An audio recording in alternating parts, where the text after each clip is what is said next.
Netizen morning dan night call yang terkasih, COVID-19 masih ada dan kita harus tetap menjaga protokol kesehatan. Natal sudah dekat, saatnya kita saling berkirim ucapan selamat. Morning dan night call menerima kiriman video Anda atau foto ucapan selamat Anda. Kirimkan kepada kami, sertakan bukti transfer ke rekening Majelis Sinode GPIB dan akan kami tayangkan. Ucapan Anda akan kami tayangkan 2 kali, 1 kali pada morning call dan 1 kali pada night call di tanggal yang sama. Ayo, buat videonya, bikin fotonya, dan kirimkan. The weary world rejoices from yonder praise. A new and glorious Kami tunggu ya. morn.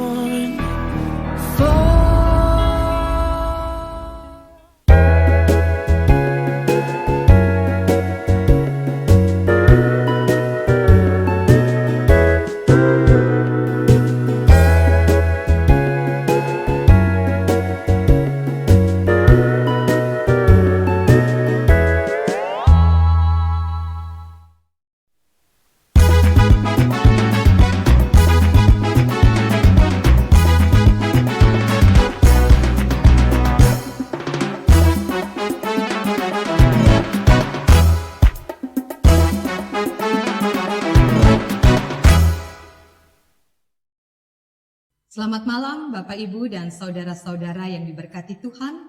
Selamat berjumpa kembali dalam program Night Call Departemen Pelkes GPIB bersama dengan saya, Pendeta Betty Kailola Nahumuri yang melayani di GPIB Jemaat Cinere Depok sebagai Pendeta Ketua Majelis Jemaat.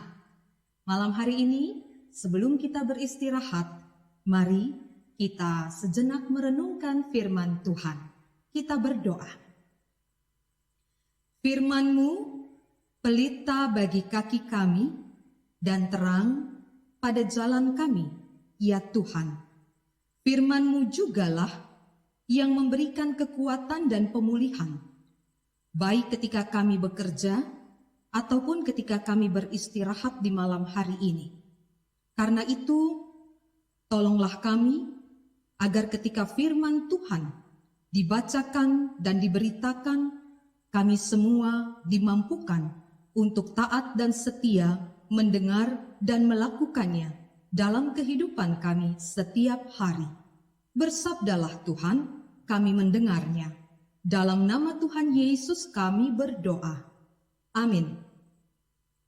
Bapak, Ibu, dan saudara-saudara yang diberkati Tuhan, malam hari ini kita akan dituntun oleh pembacaan firman Tuhan yang diambil dari Matius pasal 21 ayat 28 sampai dengan 32 yang mengatakan, "Tetapi apakah pendapatmu tentang ini? Seorang mempunyai 2 anak laki-laki. Ia pergi kepada anak yang sulung dan berkata, 'Anakku, pergi dan bekerjalah hari ini dalam kebun anggur.' Jawab anak itu, 'Baik, Bapa,' tetapi ia tidak pergi. Lalu orang itu pergi kepada anak yang kedua dan berkata demikian juga.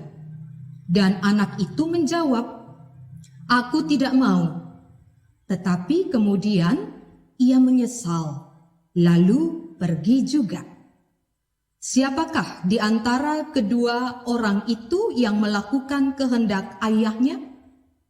Jawab mereka, "Yang terakhir." Kata Yesus kepada mereka, "Aku berkata kepadamu, sesungguhnya pemungut-pemungut cukai dan perempuan-perempuan sundal akan mendahului kamu masuk ke dalam kerajaan Allah. Sebab Yohanes datang untuk menunjukkan jalan kebenaran kepadamu, dan kamu tidak percaya kepadanya. Tetapi pemungut-pemungut cukai dan perempuan-perempuan sundal percaya kepadanya. Dan meskipun kamu melihatnya, tetapi kemudian kamu tidak menyesal dan kamu tidak juga percaya kepadanya. Demikianlah firman Tuhan. Yang berbahagia adalah setiap kita yang dengan setia, tekun, dan taat merenungkan dan memberlakukan firman Tuhan dalam kehidupan kita setiap hari. Ibu bapa dan saudara-saudara yang dikasihi Tuhan Yesus, perumpamaan tentang dua orang anak laki-laki yang memiliki perbedaan respon atas perintah ayah mereka sebenarnya merupakan kisah keseharian manusia. Artinya, apa yang dialami ayah dan dua anak laki-lakinya ini adalah situasi yang biasa terjadi dalam kehidupan saat ini. Situasi yang biasa terjadi pada semua keluarga.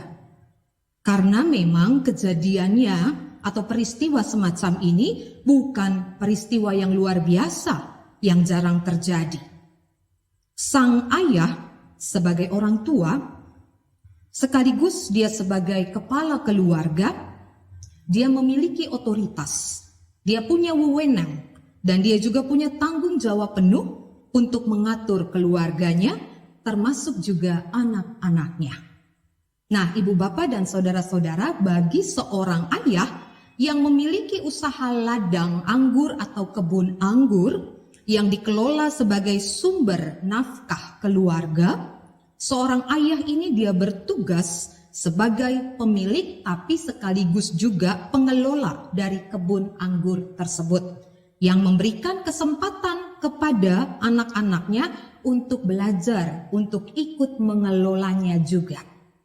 Tujuannya ya sederhana, ibu bapak dan saudara-saudara, supaya anak-anaknya bisa belajar tentang pengelolaan kebun atau ladang atau usaha lainnya untuk mencari nafkah. Tapi sekaligus mereka ikut menjaga, memelihara aset keluarga atau warisan orang tua. Nah, ibu bapak dan saudara-saudara, dalam kehidupan masyarakat Yahudi, tanggung jawab pengelolaan sumber nafkah memang sepenuhnya menjadi tugas sang ayah sebagai kepala keluarga. Dan seorang ayah pastilah dia juga akan melibatkan anak-anaknya yang sudah dewasa untuk belajar sekaligus untuk memelihara aset keluarga tersebut. Nah, ibu bapak dan saudara-saudara, muara persoalan selanjutnya bisa ditebak bahwa memang tidak semua anak menyukai atau merespon dengan baik usaha yang dirintis oleh ayahnya ini. Contoh kehidupan sekarang saja nyata. Ketika seorang ayah punya perusahaan besar, tetapi anak-anaknya enggan meneruskan usahanya. Kalaupun ada anak yang meneruskan, biasanya laju perkembangan perusahaan tersebut tidak sebaik ketika ayahnya masih memimpin perusahaan tersebut. Ibu bapak dan saudara-saudara yang dikasihi Tuhan, anak-anak memang selalu diperhadapkan pada pilihan-pilihan. Pilihan menjalankan keinginan orang tua atau menjalankan hidup dengan pilihannya sendiri. Nah, disinilah letak pesan utama perumpamaan tentang dua anak laki-laki yang kita baca saat ini, yaitu meneruskan karya Allah sebagai Bapa, menjalani panggilan hidup, atau meneruskan usaha dan kemauan sendiri di dunia. Tidak mudah memang ibu bapak dan saudara-saudara untuk menentukan pilihan seperti itu. Sebab bagaimana bisa kita paham bahwa apa yang kita lakukan, apa yang kita kerjakan adalah kehendak Allah.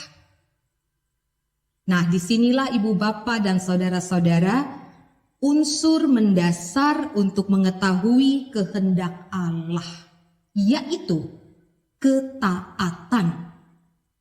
Anak pertama, dia mengiyakan tanggung jawab yang diberikan ayahnya, tetapi sebatas di mulut saja. Tidak ada aksi selanjutnya. Anak kedua, dia menentukan pilihan.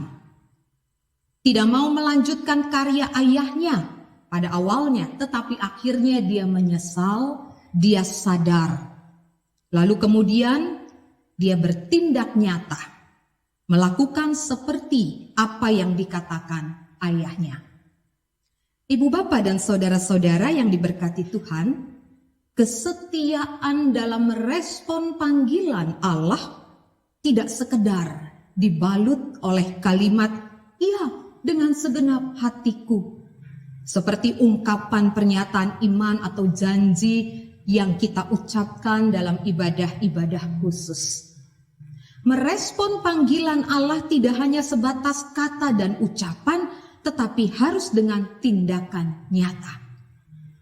Orang yang mau melakukan kehendak Allah seperti anak yang kedua. Bisa jadi tidak setia awalnya, memberontak, membangkang terhadap kehendak Allah.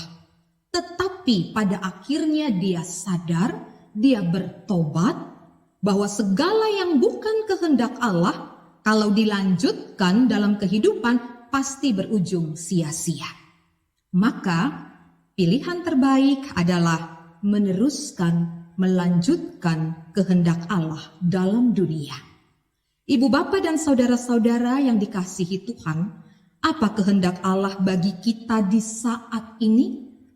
Di saat-saat di mana kita, keluarga kita, persekutuan jemaat, bahkan masyarakat kita dan seisi dunia ini masih harus menata ulang pola hidup di masa pandemik, bahkan pasca pandemik nantinya. Yang pertama, kita diingatkan bahwa kehendak Allah itu seperti kisah atau perumpamaan sang ayah dan dua anak laki-lakinya ini. Allah yang selalu menjumpai kita, Allah yang selalu menyapa, mengajak, memberi tanggung jawab kepada kita. Sama seperti sapaan dan ajakan seorang ayah kepada anak-anaknya. Allah berkenan kita pun ikut serta mengelola karya-karyanya. Allah berkenan kita pun ikut meneruskan panggilannya dan melakukan kehendaknya. Karena dunia ini, bahkan diri kita ini adalah milik Allah. Allah menyatakan kehendaknya melalui kehadiran Yesus, maka hiduplah seperti Kristus. Itulah kehendak Allah bagi kita. Yang kedua, kita bisa ingkar, menghindar dari kehidupan yang seperti Kristus.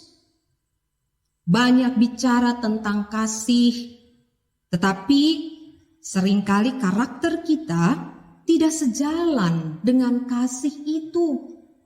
Padahal tindakan dan perbuatan nyata itu adalah ungkapan yang lebih keras gaungnya ketimbang jutaan kata-kata. Maka ibu bapa dan saudara-saudara, mari kita menjadi gereja yang bertindak nyata dalam kehidupan dengan sesama. Bangun kepedulian, beri pengampunan kepada orang lain, dan lakukanlah ketaatan yang sungguh-sungguh kepada Allah. Kita bisa saja salah bertindak. Tindakan dan kata-kata kita bisa saja dapat melukai orang lain. Bisa saja merusak persekutuan, mematahkan semangat orang lain. Tetapi selalu ada kesempatan untuk bertobat. Selalu ada kesempatan untuk memperbaiki diri. Selalu ada kesempatan untuk meluruskan pikiran dan hati supaya selaras dengan tindakan. Itu panggilan kita. Lalu yang ketiga, ibu bapak saudara-saudara, Allah tidak melihat seseorang dari masa lalunya. Dalam teks kita dikatakan, sekalipun pemungut cukai, perempuan sundal, sebagai simbol atau stigma orang berdosa di masa itu, tetapi kalau mereka merespon Allah dengan setia dan sungguh-sungguh, mereka beriman kepada Allah, maka merekalah yang menjadi rekan sekerja Allah untuk mengelola, menata, dan merawat dunia ini. Ibu bapa dan saudara-saudara, manusia bisa mengukur sesamanya dengan penampilan atau moralitasnya. Tetapi Allah memandang manusia dengan caranya merespon kasih Allah, setia beriman kepada Allah. Maka ibu bapa dan saudara-saudara, mari kita jalani hidup kita sebagai ungkapan kesetiaan kepada Allah, sebagai panggilan untuk melakukan kehendak-Nya. Karena itu memang tujuan Allah, menjadikan dunia ini penuh damai dan sejahtera dengan melibatkan kita sebagai anak-anak-Nya untuk merawat, untuk mengelola dan berbagi di dunia milik Tuhan ini. Amin. Mari ibu bapa dan saudara-saudara kita berdoa. Kami mengucap syukur Tuhan, Engkau hadir dan menyapa kami di malam ini melalui firman dan sabda-Mu yang mengingatkan kami bahwa Engkau selalu menyapa, Engkau selalu mengajak, Engkau selalu mempercayakan tanggung jawab kepada kami. Tolong kami supaya dengan penuh sukacita kami menyambut panggilan Tuhan, bekerja sama dengan Tuhan untuk mengelola dan merawat dunia milik Tuhan ini. Sekalipun di dalamnya ada begitu banyak tantangan, kesulitan, kesusahan, pergumulan yang berat, tapi ketika Tuhan yang memberikan tanggung jawab ini kepada kami, untuk kami bekerja bersama, melayani bersama, maka Tuhan jualah yang akan memperlengkapi dan memampukan setiap kami.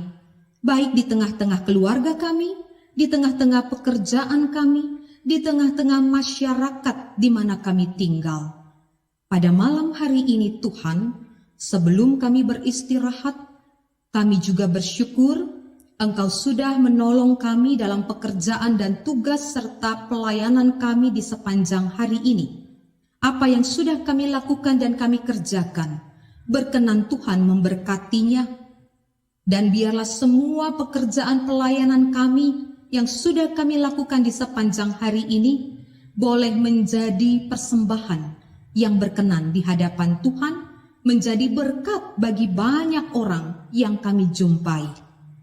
Kami juga berdoa bagi gereja-gereja Tuhan di tengah-tengah dunia ini, khususnya bagi gerejamu GPIB, dalam seluruh pelayanan dan penata layanannya. Kami berdoa untuk majelis sinode, kami berdoa untuk majelis jemaat di berbagai tempat, kami berdoa untuk para pelayan-pelayan Tuhan, para presbiter bersama dengan semua warga jemaat. Biarlah kasih dan setia Tuhan terus melawat, menopang dan menguatkan. Secara khusus bagi jemaat-jemaat GPIB, baik yang bertumbuh di kota-kota besar dengan tantangannya, sampai di pos-pos pelayanan, di pelosok, di daerah yang terpencil dengan pergumulannya. Dimanapun Tuhan menghadirkan gerejamu, hamba dan para pelayanmu, di sanalah damai sejahtera Tuhan dinyatakan. Kami juga terus berdoa dan memohon pertolongan Tuhan bagi kehidupan masyarakat bangsa di tengah dunia ini, khususnya juga masyarakat dan bangsa negara kami yang tercinta. Di tengah-tengah situasi pandemik yang belum berakhir, kami tahu Tuhan, Engkau bekerja dan berkarya melalui cara-Mu yang penuh kuasa untuk memulihkan dunia ini. Ya Bapa di surga, pakailah pemerintah bangsa dan negara kami, pakailah lembaga-lembaga gereja, pakailah lembaga-lembaga kesehatan, pakailah lembaga TNI Polri, dan juga BNPB, Satgas COVID di pusat maupun di daerah, agar lewat semua karya kerja mereka, Tuhan boleh menyatakan pemulihan bagi dunia ini, bagi masyarakat bangsa, bagi kehidupan keluarga kami. Kami ingat ada banyak saudara-saudara kami yang sedang bergumul dalam kelemahan tubuh, sakit yang mendera mereka, dan juga ketakutan, kecemasan dengan segala kelemahan-kelemahan yang mereka hadapi. Kasih dan setia Tuhanlah yang memampukan mereka untuk terus melihat dan memandang kepada kuasa Allah yang memulihkan. Terima kasih ya Bapa di surga, untuk kesempatan kami boleh merenungkan firman Tuhan di malam hari ini sebelum kami beristirahat. Biarlah apa yang sudah kami dengarkan ini menjadi bagian dalam hidup kami untuk kami kerjakan, agar dari dalamnya Tuhan dipermuliakan. Allah Bapa yang di surga, inilah doa kami, inilah penyerahan diri kami. Tinggallah bersama-sama dengan kami melewati malam gelap ini, melewati istirahat kami ini, agar di esok pagi Tuhan berkenan juga memberikan kepada kami kekuatan baru, kesehatan baru, dan kami dipersiapkan untuk menjalankan kegiatan dan semua tugas-tugas kami yang lainnya. Terima kasih ya Allah Bapa di surga, terpujilah namamu dari sekarang sampai selama-lamanya. Kami berdoa dan bersyukur di dalam nama Tuhan Yesus Kristus, sumber kekuatan dan pemulihan bagi kami. Amin. Ibu bapa dan saudara-saudara yang diberkati Tuhan, selamat malam, selamat beristirahat, Tuhan memberkati.